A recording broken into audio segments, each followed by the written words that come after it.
Hello everyone, मैं Pooja. Welcome to law learning school. आज की इस वीडियो में हम डिस्कस करेंगे लॉ ऑफ टॉर्ट का बहुत important topic, general principle of liability. इसमें हम डेमनम साइन इंजरिया देखेंगे, इंजरिया साइन डेमनम देखेंगे, प्रिंसिपल ऑफ वाइकेरियस लायबिलिटी देखेंगे और volenti non fit injuria, strict liability, absolute liability, इन सभी को हम डिस्कस करेंगे। आगे बढ़ने से पहले मैं आपको बता देना चाहती हूँ, ये हमारा यूट्यूब चैनल है, आप इसको सब्सक्राइब कर सकते हैं।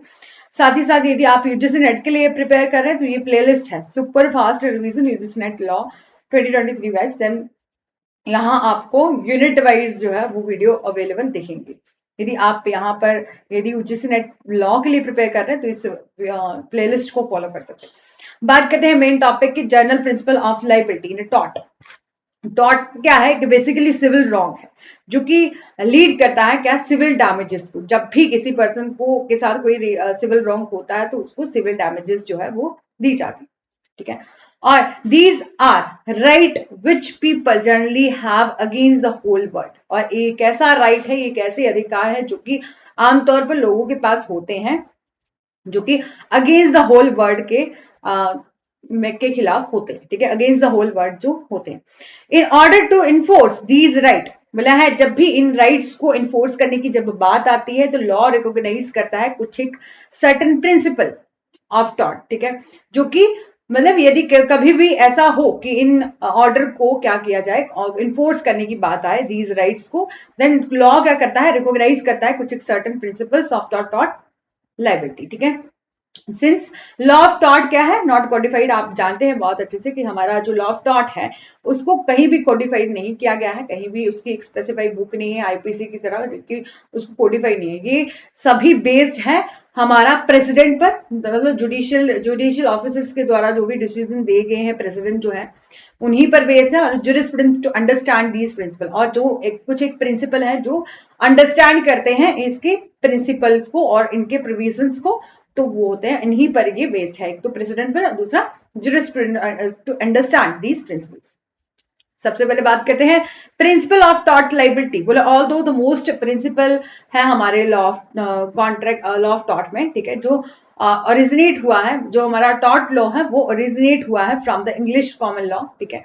आपको ज्यादातर केसेस देखने को मिलेंगे इंग्लिश कॉमन लॉ के, ठीक है। इंग्लिश जो इंग्लैंड के ज्यादातर केसेस जो है वो यहाँ आपको देखने के मिलेंगे टॉर्ट में, ठीक है। बात करते हैं India, Indian courts most modified them. India जो हमारे इंडियन कोर्ट है, भारतीय अदालतें हैं, उन्होंने इस इनके प्रोविजन को मॉडिफाई किया है अपनी लोकल रिक्वायरमेंट को देखते हुए, ठीक है। और ये कुछ एक इंपॉर्टेंट प्रिंसिपल इस प्रकार से है। पहला तो क्या है, डेमनम साइन इंजरिया।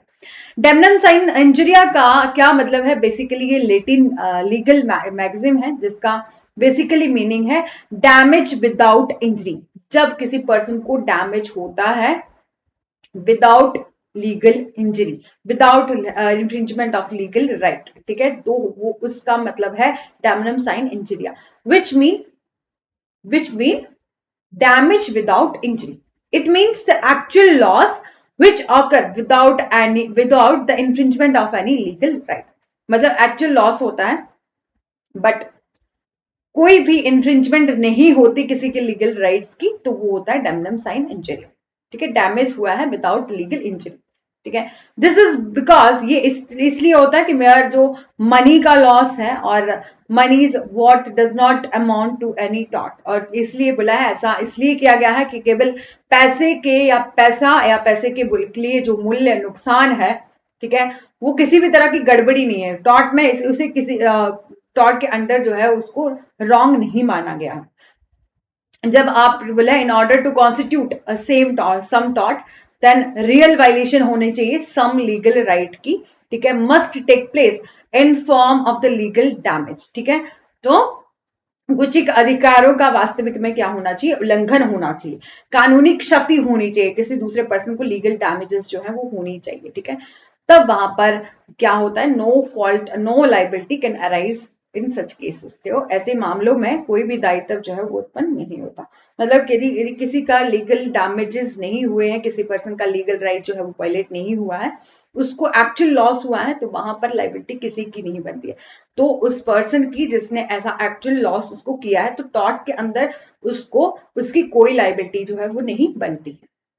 बात करते हैं फॉर एग्जाम्पल के लिए, बोले मान ले हम ऐसा फॉर एग्जाम्पल लेते हैं, let's say a person has been owing a stationery shop on the street for several years, ठीक है। ऐसा है कि बहुत सालों से एक स्टेशनरी शॉप जो है वो चल रही है, एक व्यक्ति ने उसको खोला है, मतलब वो इस स्टेशनरी शॉप का मालिक है।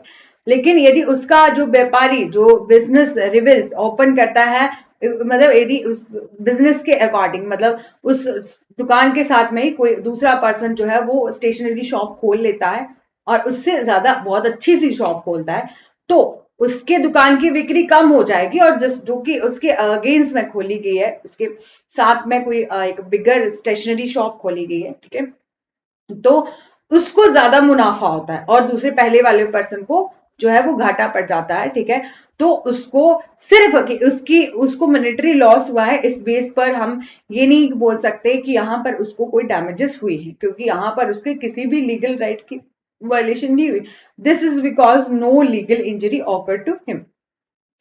बात करते हैं नेक्स्ट मैक्सिम की, injuria sine damnum damno, it means in contrast with the damnum sine injuria, ठीक है। ये डैमनम साइन इंजरिया के अगेंस्ट है, जिसमें डैमनम साइन इंजरिया में हमने देखा कि डैमेजेस हुई है विदाउट लीगल राइट, लेकिन यहाँ पर इंजरिया साइन डैमनम का क्या मतलब है कि इन्फ्रिंजमेंट ऑफ लीगल राइट हुआ है बट विदाउट एक्चुअल लॉस।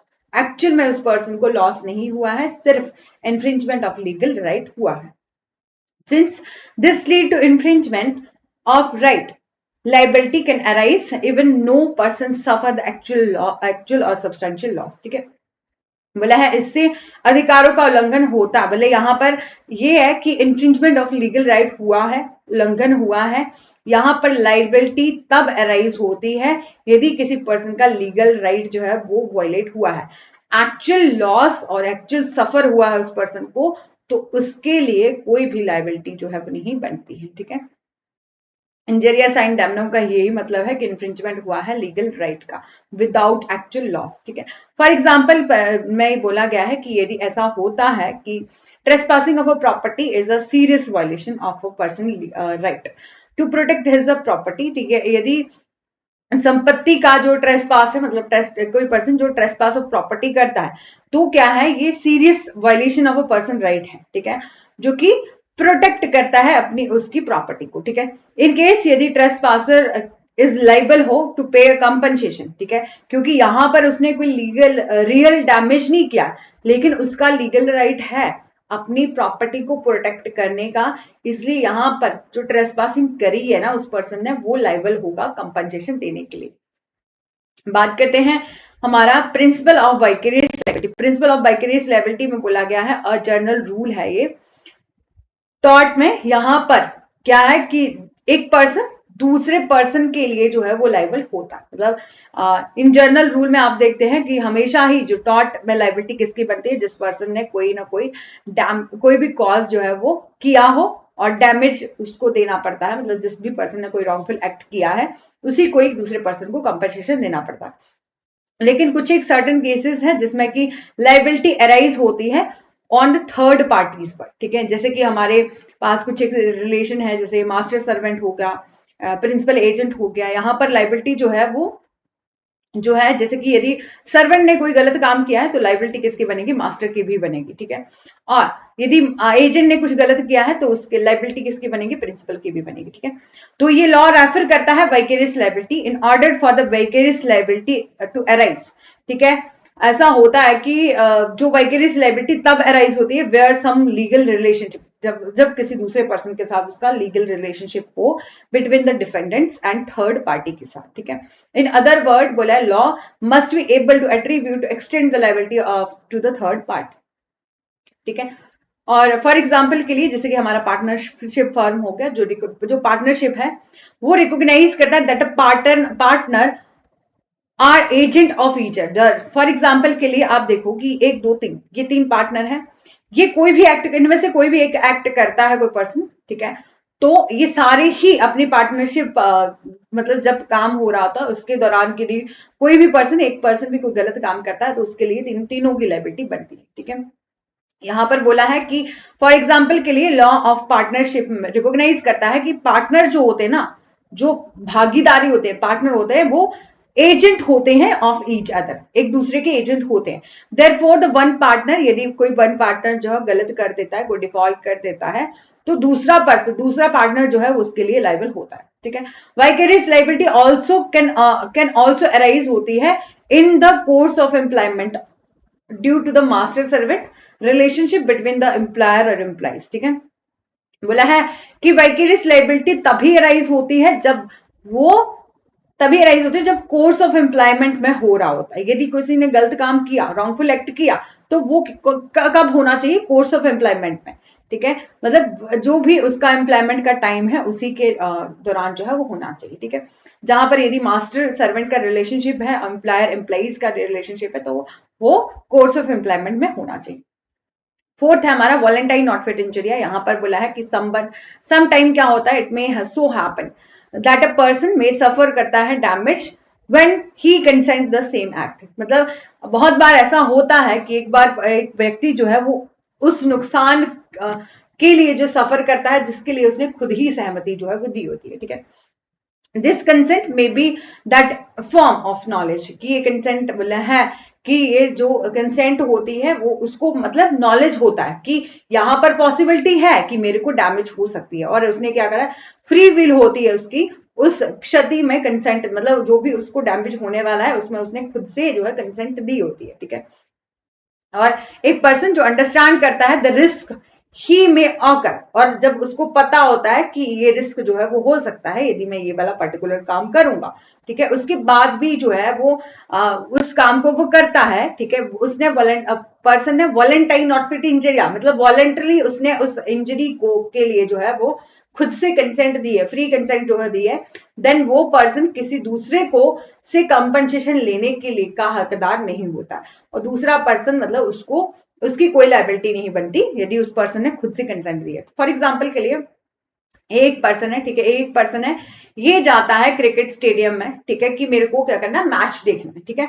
और ऐसा होता है कि ड्यूरिंग द मैच जब चल रहा है तो उसको बॉल आके लग जाती है, मतलब सर में लगी या कुछ भी हो गया, तो जब उसने टिकट परचेज की तो इट मींस उसने कंसेंट दी कि हो सकता है, क्योंकि यहां पर पॉसिबिलिटी है कि मैच खेला जा रहा है, कुछ भी, यदि आप कार रेसिंग वाली गेम में कहीं भी जा रहे हो, मतलब ऐसी गेम में जा रहे हो जहां पर आपको पता है कि हो सकता है कि कभी मैच खेलते दौरान जो है वो मेरे को आके जो है बल्ले से या बॉल से लग सकती है, ठीक है।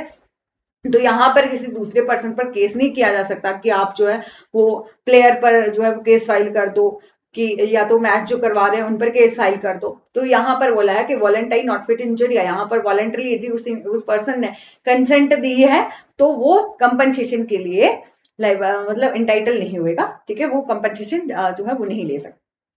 फॉर एग्जाम्पल भी दिया है कि ऐसा हो कि यही एग्जाम्पल दिया है कि जो कि मैंने बताया कि क्रिकेट आप स्टेडियम में जाते हो क्रिकेट मैच देखने के लिए, और यदि ऐसा होता है कि आपको जो है वो कहीं चोट आ जाती है तो आप बैट्समैन पर जो है या किसी अदर ऑर्गेनाइजर पर जिसने भी मैच को ऑर्गेनाइज किया है उस पर केस फाइल नहीं कर सकते, क्योंकि this is a law, this is because the law presume that he was aware, क्योंकि आप जो थे वो अवेयर हैं किसके लिए, कि रिस्क हो सकता है मेरे को जब मैं मैच देखने के लिए गया, ठीक है।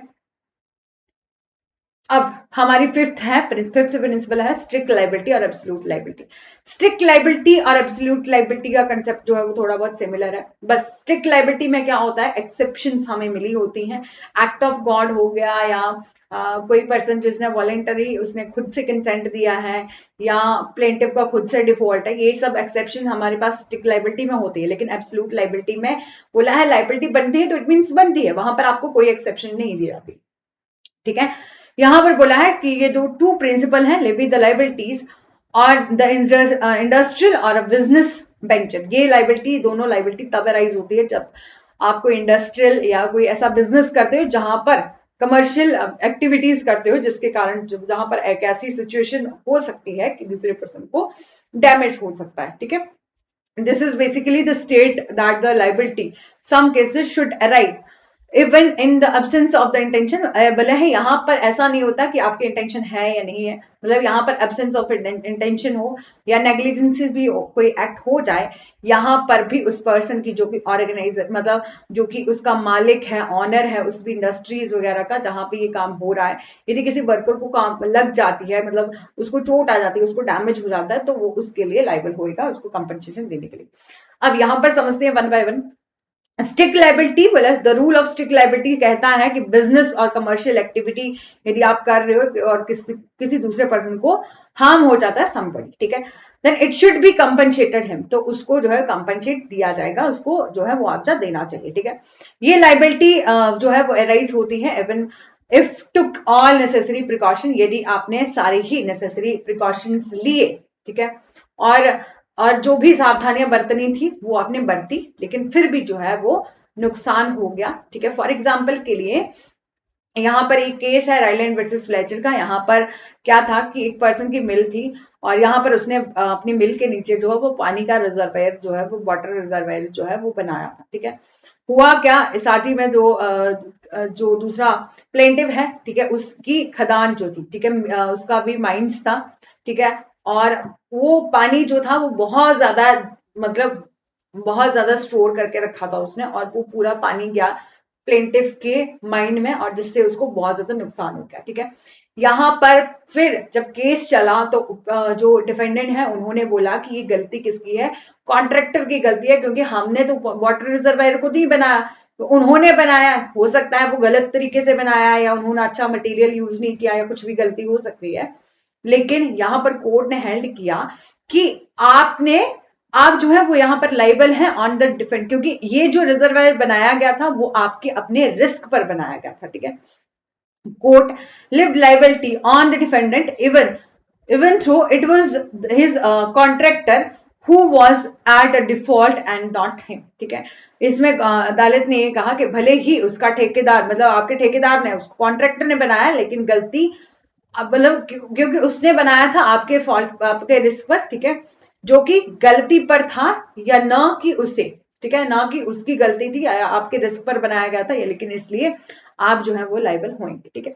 और एब्सोल्यूट लाइबिलिटी का कंसेप्ट वहां पर आता है। बुलिस्टिक लाइबिलिटी में पर्सन के पास क्या होती हैं, कुछ एक डिफेंसेस भी होती हैं, एक्सेप्शन भी हो सकती हैं, वो लाइबिलिटी से बच भी सकता है, लेकिन फॉर एग्जाम्पल के लिए बोला है डिफेंडेंट में से यदि डैमेज ऑकर हुई है ड्यू टू द नेचुरल क्लाइमेटी, यदि ऐसा है कि डैमेज हुई है एक्ट ऑफ गॉड के कारण, तब स्ट्रिक्ट लाइबिलिटी में, जो हमने अभी देखा ना, स्ट्रिक्ट लाइबिलिटी में वो पर्सन अपनी लाइबिलिटी से बच सकता है। लेकिन एब्सोल्यूट लाइबिलिटी में, हाउएवर, जब हम बात करें एब्सोल्यूट लाइबिलिटी की, यहां पर कोई डिफेंसेस नहीं, किसी पर्सन को कोई डिफेंस नहीं दिया जाता, और उस पर्सन की लाइबिलिटी बनती है कंपनसेशन देने की, तो बनती है। बोले ये हैपन हुआ था किस केस में, जहां पर हजार्डस एक्टिविटी की जा रही थी और उससे क्या हो गया, डैमेजेस जो है वो होगी, ये जैसे कि हमारा केस है भोपाल गैस डिजास्टर का, ठीक है। और यही था हमारे पास लाइबिलिटी का कंसेप्ट, ठीक है। और इसी के साथ मैं यहां तक ही है हमारा सेशन, और जाते जाते आपको बता देना चाहती हूँ, यदि आप ये हमारा दूसरा यूट्यूब चैनल है लीगल स्टडी विद पूजा के नाम से, आप इस प्लेलिस्ट सेक्शन में जाएंगे तो आपको जूरिस्प्रूडेंस की लेटेस्ट वीडियो पूरे के पूरे प्लेलिस्ट मिल जाएगी, जहां 28 वीडियो में जूरिस्प्रूडेंस को कवर किया गया, एक एक टॉपिक को कवर किया गया। यदि आप जूरिस्प्रूडेंस को पढ़ना चाहते हैं तो पढ़ सकते हैं, साथ ही साथ एडमिनिस्ट्रेटिव लॉ को भी कंप्लीट किया गया है, ठीक है। और इसके अलावा ये हमारा दूसरा, ये जो हमारा ये वाला यूट्यूब चैनल है लॉ लर्निंग स्कूल, यहाँ हमने ये प्लेलिस्ट बनाई है, दोबारा से कहूंगी कि आप इसको देख लीजिएगा यदि आप यूजीसी नेट लॉ के लिए प्रिपेयर कर रहे हैं।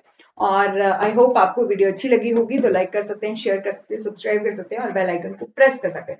साथ ही साथ हम नेक्स्ट सेशन में करेंगे journal defences under the law of tort में क्या है, कुछ एक डिफेंसेस है जिसमें कि वॉलंटरी नॉट फेट इंजरिया है, प्लेंटिव रॉन्ग डॉर है, ठीक है, इनएविटेबल एक्सीडेंट है, मतलब इन सभी को हम नेक्स्ट वीडियो में कवर करेंगे। आई होप आपको वीडियो अच्छी लगी होगी, डू लाइक करिएगा, शेयर करिएगा, सब्सक्राइब करिएगा और बेल आइकन को प्रेस कर दीजिएगा, ताकि आगे आने वाली जितनी भी वीडियोस हैं उनकी नोटिफिकेशन आप तक पहुंच सके।